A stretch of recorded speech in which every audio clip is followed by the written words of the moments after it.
And you know what? They did it all. No thanks to you, because you weren't here. I appreciate that, Fiona, but I'm here now. He doesn't even know who you are. I'm his mother! You were my mother, too. This sentence is like a thorn stuck in my heart, and it has been there for more than a decade. Every time I think of Monica's face, which is both familiar and strange, an overwhelming sense of exhaustion and a deep-seated sadness well up inside me. I'm Fiona, the eldest daughter of the Gallagher family, and I can be considered the only relatively sane adult in the family. Every day when I open my eyes, there are endless bills to pay, and an empty refrigerator that can never be filled. My love for these little rascals is an instinct engraved in my bones. They are my responsibility, my whole world. And what's more, they are the shackles that I can't remove from my youth, and my parents have always been the two biggest sources of disasters in my life. In order to keep the children by my side and prevent them from being taken away by the welfare agency, I applied to become their legal guardian, which also means that I have completely given up the last bit of possibility of freedom in my youth. I've done what I could to help raise my siblings. I wish I could have done more. I'm not asking for your pity or your admiration. I just want to be able to give these kids everything that they deserve because they're great kids. And they deserve better. In such an environment, I met Steve Jimmy, or whatever his name was. He burst into my bleak life like a ray of light, driving luxury cars, wearing decent clothes, charming and generous. He showed me a life I had never experienced before. He who is so considerate also gave a brand new washing machine and even helped me deal with family troubles, letting me temporarily forget the filth and chaos of the South Side. I thought I had found the one who could take me away from all this. I fell for him unreservedly, willing to ignore the red flags for him, his questionable sources of money, his occasional evasiveness. Carter, you'd ask me. No, you have known from day one what you were getting into with me. Right, I got sucked into your world. I bent to your rules. I just assumed that we'd eventually decide how to move forward together like couples do, but there never was we. What have I been doing? Cooking, cleaning, laundry, living in a goddamn slum. A slum? I was so desperate for love that I chose to believe the beautiful illusion he spun, but his repeated betrayals and disappearances shattered my trust in love. It's Steve. Leave some words. Last message, I promise. Wherever you are. Bye. Reality forced me to keep moving, like a wind-up machine, working even harder, just to give this family a slightly decent future. Amidst this endless hustle, a completely different kind of man entered my life. Mike, the owner of a company called Global Cup. He offered me an office job, but more than that, he gave me respect and care. With Mike, I finally felt like I could catch my breath. He did not care about my background, admired my hard work, and made plans for our future. I clearly know that Mike is the purest light I've ever met in my life. However, driven by alcohol and the impulse of self-destruction, I unexpectedly slept with Mike's brother Robbie, a man who is equally uninhibited and exudes a dangerous aura. Even until we broke up, Mike kept saying that I wasn't interesting enough. I'm the one who's sorry, by the way. Why? I'm not more interesting. You are. I'm really not. I hold down a job, look after my family, care about telling the truth. As far as those aren't selling points. That overwhelming sense of powerlessness and disgust with myself nearly consumed me. Life kept hitting me with one blow after another, and then something happened that I could never forgive myself for. Liam, my youngest brother, accidentally ingested my cocaine. That moment was darker than any heartbreak or job loss. Because of my stupidity and recklessness, I almost killed him. It also put me in the danger of going to prison. This family is already on the verge of collapse and can't afford to lose me. However, Lip doesn't understand my despair and only blames me for being selfish. This is all about you. Yes, it's about me. Okay, because it's never about me, and I'm finally making it about me. So what, I'm supposed to drop out of school while you do 5 years? I'm not guilty! Liam almost died! And that was you! All fucking you! Your coke, your boyfriend, your fucked up life! It's not mine! All right? It was like a slap in the face that finally woke me up. I forced myself into rehab, did community service, and tried my best to follow my parole officer rules. During that time, I rushed into a marriage with Gus, the musician, as if checking off a task. And Jimmy always shows up when I'm least on my guard, dragging me back into the whirlpool of lies and chaos. I really didn't expect that. Even though so much time has passed, I still can't forget Jimmy. I can no longer bear this endless tug of war and illusory hope. Finally, I made up my mind and asked Jimmy to let me go, and also to let myself go. But I need something else now.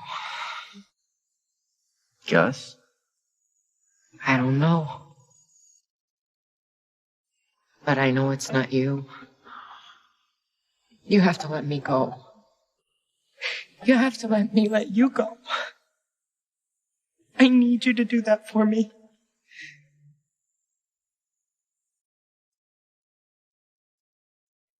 Take care of yourself, Fiona Gallagher. You take care of yourself. Love seems to be nothing but a disaster for me. I don't know what else I can believe in. After a complete farewell to the past, the pie shop has become my only haven. Working at the pie shop started as just a way to scrape by and meet parole requirements. But it was in this unremarkable place that I met Sean. Like me, he carried a past that he didn't want to talk about. There seemed to be an invisible pull between us. In our struggles, we saw each other's shadows, and also the possibility of a new beginning. His calmness and diligence gave me a sense of stability that I hadn't felt for a long time. But he didn't know that I was married before. Oh, you're married. So, you're married. I think I'm in love with you. And I'm pretty sure you're in love with me too. Gus seems like a good guy. Something is going on with us. We both know it. I don't want to be that shithead who's sleeping with some nice guy's wife, okay? I've been that guy, hiding in a closet. What if Gus and I split up? Don't do it because of me. My betrayal of Gus is like the song he wrote for me, with every note ruthlessly exposing my despicability and wretchedness. When Sean proposed to me, I said yes. At the moment when I put on the wedding dress, I almost believed that happiness was truly within my reach. Then, on the goddamn wedding day, that piece of shit Frank dropped the bomb. Sean had been using the whole time. How many hits did it take you this morning? How many did you think it was going to take you to get through all this wedding shit? Is that true? Oh, he's junkie through and through, your husband-to-be. I'm surprised we're not better friends, Sean. We have so much in common. At that moment, all my hopes and all my longings vanished into thin air in an instant. There I stood in my white dress, the whole goddamn room staring as my fairy tale wedding turned into a circus act. Fiona. Take care of yourself, okay? Watching Sean bolt like a coward. Didn't even cry, just felt this icy numbness crawling under my skin like I'd been hollowed out. After experiencing failure and setbacks time and time again, I became more tenacious and also more cold and hard-hearted. I channeled all my energy into making money, because I know that in this shitty world, only money can give me a little bit of pitiful sense of security. To this end, I convened a family meeting and told everyone that I had a new life plan. Because I have a plan for my life. And I can't do it if I'm getting a call every 5 minutes about one of you. And just so we're clear, I am just as likely as anyone else in this family to make something of myself. And it's about time you got that, you arrogant shit. I started to think and act like a real, successful person. Life seems to be finally moving in a positive direction, but peace is always short-lived. Before long, another surprise came. Monica died. Completely withdrew from our lives in a way that was not at all unexpected. Around the time of the funeral, Frank actually tried to sugarcoat Monica's departure, saying that her soul was free and that she loved us. Listening to his blatant distortion of the truth, the anger and grievances that had been pent up for more than 20 years burst out instantly. I was 9! 9! And taking care of you. Taking care of all of us. I was in 4th grade, dragging your ass, passed out, in from the yard, so you wouldn't freeze to death. Staying up all night with Ian when he had chicken pox. I washed Carl's shitty diapers. I picked lice out of Liam's hair. And I was here when Debbie got her first period, not Monica. Me. After this outburst, I've become more and more like Frank, willing to do whatever it takes for personal gain. In order to make the environment around the apartment building I newly acquired nicer, I had a huge argument with Ian. What the fuck? No! I am not doing this with you again today. We are both fucking adults. Come on, I know you're pissed. I know you're pissed!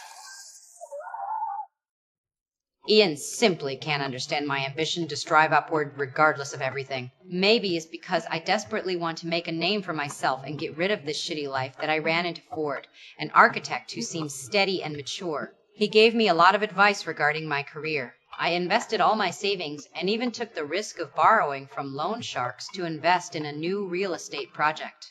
However, reality dealt me a harsh blow once again. Not only did Ford deceive me emotionally, but he also had a family of his own. Is Ford here? I got this, Patty. Said Patty was your mother. I'm his wife. Oh, I'm such a fucking idiot. Take your fucking hands off my car! Fiona! To make matters worse, my investment failed, and I was left with a huge debt. Overnight, I went from a female boss with a promising future to hitting rock bottom once more. I lost the laundromat and the apartment building. I don't even have a fucking place to live soon. Debbie, the little girl who once needed my care, has grown into the new backbone. She manages everything with an almost cold-blooded efficiency. Debbie gave me an ultimatum. Jesus! The bills are under my name now. That water you're using, we're paying for that. So until you repay us what we've been paying you for the last 3 months, plus your share of rent for the last 3 months, plus what it costs for me to get shit turned back on, I don't really feel like sharing my water with you. In the very home that I once risked my life to protect, I have actually become a tenant who has to pay to stay. It feels like being stabbed by the person closest to me. And Li Pu is the same. I don't know what's wrong with him. He actually told me to get out just for an outsider. I'm his sponsor. You just got my sponsee fucking drunk. He didn't say he was your... 100 days! He was sober! I'm sorry. I didn't know. No, you didn't care enough to know. Listen to me. I want you out of this fucking house. I've completely lost control during this period. I started drinking heavily, more seriously than ever before. I became acerbic and irritable, like a wounded beast lashing out at everyone around me who tried to get close. And my life has completely lost its direction. When I thought I would completely sink and rot in this quagmire, I never expected that it would be Frank who finally woke me up, and in an extremely ironic way. You're a bad drunk.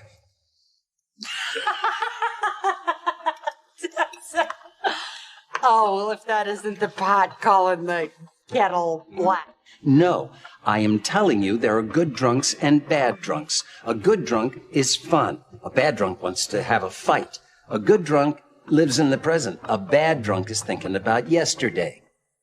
It's all about gas and the brakes. Bottoms up. It was as if fate was a prearranged script. Just as I was being pushed to the edge of the cliff, that previous investment partner, perhaps out of his last bit of pity, bought out my already trapped retirement shares. The $100,000 was neither too much nor too little, and it was exactly the ticket for me to start anew. This family already has a new backbone, and the children have grown up. They are no longer the fledglings who need my constant care. It's time for me to leave. I left half of my money to this family as a reserve fund, and this is the last time I fulfill my duty for them. Before leaving this once chaotic home, I looked at Frank, my father, who gave me life, but also brought me endless pain and troubles. There was a rare clarity in his eyes. He seemed to sense that the parting was approaching, and for the first time he didn't talk nonsense. You did a good job. Monica wasn't up to it. You stepped in and helped. Thanks. These words were spoken softly from his mouth, but they hit my heart heavily. There was a kind of absurd and unreal feeling, yet they faintly touched the sense of approval that I had been longing for in my subconscious for almost half of my life. Well, Frank, let's consider this rare moment of your sobriety as having drawn a scribbled but truly meaningful end to my ups and downs journey in the South Side. Well, goodbye, Frank. Goodbye, the South Side. This heavy shackle called responsibility has finally been removed by my own hands at this moment. The road ahead is vast, and I have no idea what awaits me, but I know very clearly that I can finally live for myself once. The longing for happiness in my heart has never faded away. Perhaps in some sunny corner that I've never imagined, the peace that truly belongs to me is quietly waiting for me